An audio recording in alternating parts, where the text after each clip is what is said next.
আসসালামু আলাইকুম প্রিয় ভাই বন্ধুরা, কুরবানিকে নিয়ে সবাই আনন্দের ভিতরে আছেন, সেটা আমিও জানি। আমিও আনন্দের ভিতরে আছি।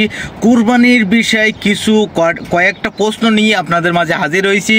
এই প্রশ্নগুলো আপনাদেরকে জানা অনেক গুরুত্বপূর্ণ, তা দেরি না করে ভিডিওটা কন্টিনিউ দেখতে। কোরবানিকারীকে কি চুল, নখ ইত্যাদি কাটা থেকে বিরত থাকতে হবে? কোরবানি আর আকিকা এ দুটো একসাথে দেওয়া যাবে কিনা? কোরবানির গোশত দিয়ে দিনের প্রথম খানা খেতে হয়, এই কথাটা কতটুকু সঠিক? জবাইয়ের সময় বিসমিল্লাহ বলতে যদি কেউ ভুলে যায় তাহলে কি করবে? কোরবানির ভাগিদারদের নাম জপা কোরবানির পরে এটা জরুরি কিনা? কোরবানির দিন হাঁস মুরগি জবাই করা জায়েজ আছে কিনা? কোরবানির গোশত কিভাবে বন্টন করবেন, কয় ভাগ করবেন? বিয়ের অলিমার গোশত সংগ্রহের জন্য কোরবানি করা জায়েজ আছে কিনা? হাজী সাহেবদের জন্য দেশে কোরবানি করা জরুরি কিনা? এবার আমরা চলে যাই প্রশ্ন উত্তরে সরাসরি। প্রথম প্রশ্ন, কোরবানি আর আকিকা এ দুটো একসাথে দেওয়া যাবে কিনা? এটা কমন প্রশ্ন আমাদের সমাজে। এর উত্তর হলো অনেক উলামা ইকরামের মতে দেওয়া যাবে। ফতোয়া শামী ইত্যাদিতে তাই লেখা আছে যে দেওয়া যাবে কোরবান আর আকিকা একসাথে একই গরুর মধ্যে। আর অনেক উলামা ইকরামের মধ্যে দেওয়া যাবে না। দেওয়া যাবে না এর ভিতরে আপনার পাকিস্তানের খুব নামকরা মুফতি ছিলেন মুফতি রশিদ আহমদ রাহমাহুল্লাহ, আসনানুল ফতোয়ার লেখক। তিনি হানাফি মাযহাবের বড় উলামা ইকরামের মধ্যে থেকে তিনি কঠোরভাবে এর বিরুদ্ধে করেছেন এবং বলেছেন কোন অবস্থাতেই কোরবানি আর আকিকা একসাথে মিক্স করা যায় না, উচিত না। কারণ কোরবানি একটি ইবাদত, আকিকা আরেকটি ইবাদত। আর তাছাড়া গরু এক অংশে একাধিক ব্যক্তি দিতে পারবে, এটা কোরবানির ক্ষেত্রে নবী সাল্লাল্লাহু আলাইহি ওয়াসাল্লাম বলছেন, আকিকার ক্ষেত্রে বলেন নাই। সেই জন্য কোরবানি এবং আকিকা পৃথক হওয়া উচিত। একই দিনে হতে পারে কিন্তু গরুর অংশে কোরবানির না, এই আকিকার কারণ নামের অংশ থাকা উচিত না। এই মতটা বেশি শক্তিশালী এবং বেশি সতর্কতামূলক। জবাইয়ের সময় বিসমিল্লাহ বলতে যদি কেউ ভুলে যায় তাহলে কি করবে? এর উত্তর হলো নিজের পশু তো নিজে জবাই করা উত্তম। যারা প্রফেশনাল জবাই করেন মৌলভী সাহেবরা, তারা তো ভুলের কথা না, কারণ তাদের অভ্যাসই আছে। নিজেটা নিজে করতে গেলে ডরে ভয়ে ভুলেও যেতে পারে। যদি কেউ ভুলে যান, ভয়ের কোনো কারণ নাই। মুসলমান যদি ভুলেও যায় তবুও সেই পশু হালাল হবে, খাওয়া হারাম হবে না। ইচ্ছাকৃত যদি কেউ বিসমিল্লাহ না বলে সেটা ভিন্ন কথা, সেটা সমস্যা আছে। কিন্তু ভুলে যদি বিসমিল্লাহ না বলে তাতে পশু হালালই থাকবে, হারাম হবে না ইনশাআল্লাহ। কোরবানির দিন হাঁস মুরগি জবাই করা জায়েজ আছে কিনা? আমাদের দেশে অনেকেই গ্রামের দেশে বলেন যে কোরবানির দিনগুলোতে, ঈদের দিনে কি করা যায় না, হাঁস মুরগি জবাই করা যায় না। আসলে কতটা সঠিক? উত্তর হলো এটা সম্পূর্ণ ভিত্তিহীন, বানোয়াট কথা। এর কোনো গ্রহণযোগ্য ভিত্তি ইসলামী শরিয়াতে নাই। বরং কোরবানি ঈদের দিনে কেউ চাইলে হাঁস বা মোরগ কি করতে পারবে, জবাই করতে পারবে। তবে যদি এটাকে কোরবানির নিয়তে করে যে আমার তো গরু ছাগল দেওয়ার সামর্থ্য নয়, আমি মুরগি দিয়েই দিলাম কোরবানি, তাহলে সেক্ষেত্রে এই জবাই কি হবে না, জায়েজ হবে না। কারণ এই পশু দিয়ে কি হবে না, কোরবানি হবে না। এমনি গোশত খাওয়ার জন্য যদি জবাই করে তাহলে ঈদের দিনেও জবাই করাতে কোনো সমস্যা নাই। পশুর জান যাওয়ার আগে কি চামড়া ছিলা জায়েজ আছে? উত্তর হলো না, কঠোরভাবে নিষেধ। আমাদের দেশে কসাইরা এবং যারা চামড়া ছিলে নিজেরা অনেক সময় দেখা যায় জান এখনো পুরো বাইর হয় না, রু বাইর হয় না, তার আগেই ওই পায়ের রগ কাটা শুরু করে, চামড়া ছিলা শুরু করে, পুরো নাড়াচাড়া করে। এটা জায়েজ নাই, এটা গুনাহের কাজ। আপনি কোরবানি করছেন ইবাদত, অথচ গুনাহ হচ্ছে সাথে। নবী আলাইহিস সালাম বলেছেন ইন্নাল্লাহা কাতাবাল ইহসানা আলা কুল্লি শাই, আল্লাহ সব বিষয়ের প্রতি ইহসান করার নির্দেশ করেছেন। অতএব ফাইদা কাতালতুম ফাআহসিনুল কিতলাতা ওয়া ইযা যাবাহতুম ফাআহসিনুজ যাবিহাতা, তোমরা যখন কোনো পশুকে জবাই করবে তখন এই পশুর প্রতি রহম করিও, ভালো করে ধারটা দিয়ে নিবে। নবী সাল্লাল্লাহু আলাইহি ওয়াসাল্লাম বলছেন যাতে করে তার রূহ বের হইতে কষ্ট না হয়। সেখানে জীবিত অবস্থায় এখনো মরে নাই, আপনি চামড়া ছিলা শুরু করে দিলেন, এটা খুবই অন্যায় এবং জুলুম। কোনো পশু কষাই যদি করে তাকে থামাই দিবেন যে রু যেতে দাও, তারপরে হাত দাও। কোরবানির গোশত দিয়ে দিনের প্রথম খানা খেতে হয়, এই কথাটা কতটুকু সঠিক? উত্তর হলো পুরাই সঠিক। রাসূল আকরাম সাল্লাল্লাহু আলাইহি সাল্লাম থেকে বর্ণিত হয়েছে যে তিনি ঈদুল আজহাতে, ঈদুল ফিতরের ব্যতিক্রম করতেন। ঈদুল ফিতরে কিছু একটা মিষ্টি খেয়ে, খেজুর টেজুর খেয়ে তারপরে ঈদগাহে যেতেন। আর ঈদুল আজহাতে সারাদিন কিছু খেতেন না, কোরবানির পশুর গোশত দিয়ে প্রথম খানা খেতেন দিনের।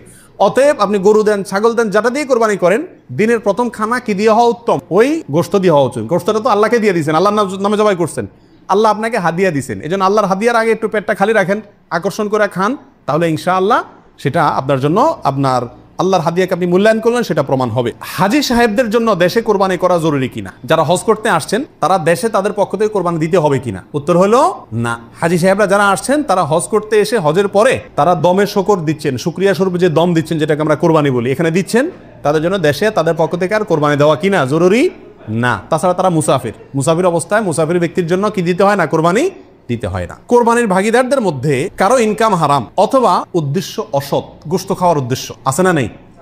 কোরবানি না দিলে ছেলে মেয়েগুলা কার দিকে চেয়ে থাকবে? কোরবানি না দিলে নতুন আত্মীয়, তারা কি বলবে? ব্যয়ের বাড়িতে রান কেমনে পাঠাবো? এরকম অনেক উদ্দেশ্য থাকে কি থাকে না?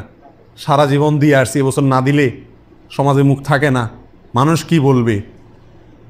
এই মানসিকতা নিয়ে কোরবানি অনেকে দেন না এরকম যদি কেউ আপনার ভাগিদারদের মধ্যে, অংশীদারদের মধ্যে থাকে, অথবা কেউ যদি কোরবানি করে তার ইনকাম হারাম আর সে হারাম ইনকাম থেকেই দেয়, অনেকের হারামও আছে হালালও আছে, সুদও খায় ঘুষও খায় আবার বেতনও আছে হালাল, তাহলে সেটা ভিন্ন। একজনে কোরবানির পশুতে হারাম ইনকাম ইনভেস্ট করছে আপনি জানেন, অথবা তার উদ্দেশ্য অসৎ, তাহলে এই পশুতে আপনি এবং আরো যে কয়জন অংশগ্রহণ করবে কারোর কোরবানি হবে না। এই জন্য অংশীদার এবং কোরবানির ভাগই নেওয়ার ক্ষেত্রে বহু হিসাব নিকাশ করে নিতে হবে। যে ব্যক্তি গোশতের ধান্দায় বা অন্য কোনো ধান্দায় করে তাকে ভাগিদার নেওয়া যাবে না। কথা বুঝে আসছে?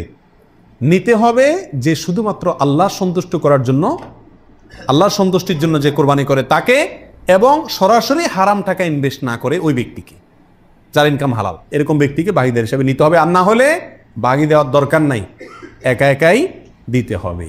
আল্লাহ তৌফিক দান করুন। বিয়ের অলিমার গোশত সংগ্রহের জন্য কোরবানি করা যায় আছে কিনা? আমাদের দেশে উল্লেখযোগ্য সংখ্যক বিয়ে হয়ে থাকে কোরবানিদের পরে।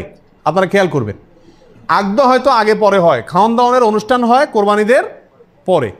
আল্লাহ মাফ করুক, কোরবানির সময় তো গরু একটা এমনি জবাই করা লাগে, তো ওই সময় যদি অলিমার অনুষ্ঠানটা বা বৌভাতের অনুষ্ঠানটা করা যায় তাহলে তো ওই গোশত দিয়েই সারা যায়, গোশতের টাকাটা বেঁচে যায়।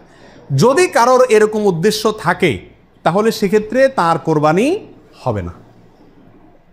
আর যদি কেউ মনে করে যে না, ঈদের পরে সবাইকে পাইতে সুবিধা হয় সেজন্য ওই টাইমটাতে করতেছি, অথবা আপনার কোরবানি করলাম অলিমার জন্য আলাদা গরু জবাই করলাম, অথবা আপনার কোরবানির গোশত অলিমার জন্য করি না, আমি অলিমা করলেও একটা গরু দেই, অন্য বছর না থাকলেও একটা গরু আল্লাহর জন্য দেই, এরকম যদি কেউ থাকে তাহলে তার জন্য জায়েজ আছে।